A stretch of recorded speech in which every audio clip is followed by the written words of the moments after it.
مولاي صل وسلم دائما ابدا على حبيبك خير خلق كلهم. بسم اللہ الرحمن الرحیم۔ السلام علیکم۔ الجابر چینل پر ایک مرتبہ پھر آپ کو خوش آمدید کہتے ہیں۔ آج کی ویڈیو میں ہم آپ کو 22 بڑے جھوٹے نبیوں میں سے 18ویں بڑے جھوٹے نبی ابو القاسم احمد بن کسی کے بارے میں بتائیں گے۔ اس سے پہلے حسب روایت تمام ساتھیوں سے گزارش ہے جنہوں نے ابھی تک ہمارے چینل کو سبسکرائب نہیں کیا تو سبسکرائب کے بٹن کو پریس کر لیں اور ساتھ گھنٹے کے بٹن کو بھی پریس کر لیں تاکہ ہماری ہر نئی آنے والی ویڈیو سب سے پہلے آپ کو مل سکے۔ شکریہ۔ ابو القاسم احمد بن کسی ابتدا میں یہ شخص جمہور مسلمین کے مذہب و مسلک پر کاربند تھا، لیکن بعد میں اغوائے شیطان سے مرزا غلام احمد قادیانی کی طرح قرآن آیات کی عجیب تعویلات بیان کرنا شروع کر دیں اور ملحدوں کی طرح نصوص پر اپنی نفسانی اور شیطانی خواہشات کا روغن قاز ملنے لگا۔ پھر نوبت یہاں تک پہنچی کہ اپنی نبوت کا دعویٰ بھی کر دیا۔ اس کو بھی ہزاروں بیوقوف عقیدت مندی کے لیے مل گئے۔ شاہ مراکش علی بن یوسف بن تاشقین کو جب معلوم ہوا کہ ایک شخص احمد بن کسی نام کا نبوت کا دعوے دار ہے تو اس نے اس کو اپنے پاس بلایا اور پوچھا کہ میں نے سنا ہے کہ تم نبوت کے دعوے دار ہو۔ اس نے صاف لفظوں میں اپنی نبوت کا اقرار نہیں کیا بلکہ مختلف قسم کی باتیں بنا کر اور ہیلے گڑھ کر بادشاہ کو مطمئن کر کے چلا آیا۔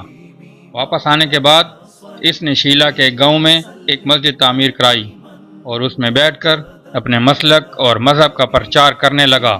جب اس کے ماننے والوں کی تعداد بڑھ گئی تو اس نے سلب کے مقامات احیلہ اور مزیلہ پر بزور شمشیر قبضہ کر لیا، لیکن تھوڑے ہی دن کے بعد خود اس کا ایک فوجی سردار محمد بن وزیر نامی اس سے ناراض ہو کر اس کا مخالف ہو گیا۔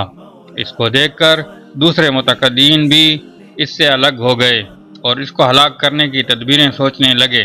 انہی ایام میں مراکش کی حکومت شاہ یوسف بن تاشقین کے ہاتھ سے نکل کر عبد المومن کے اختیار میں آ گئی۔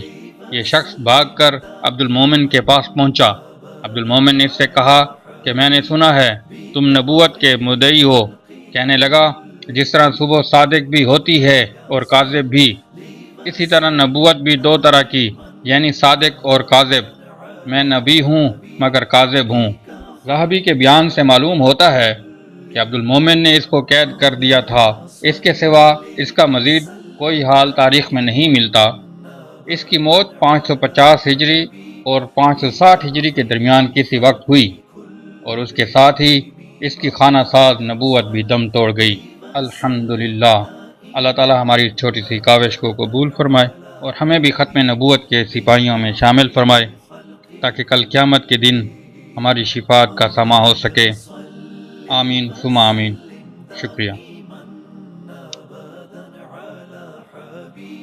بك خير خلق كلهم مولاي صل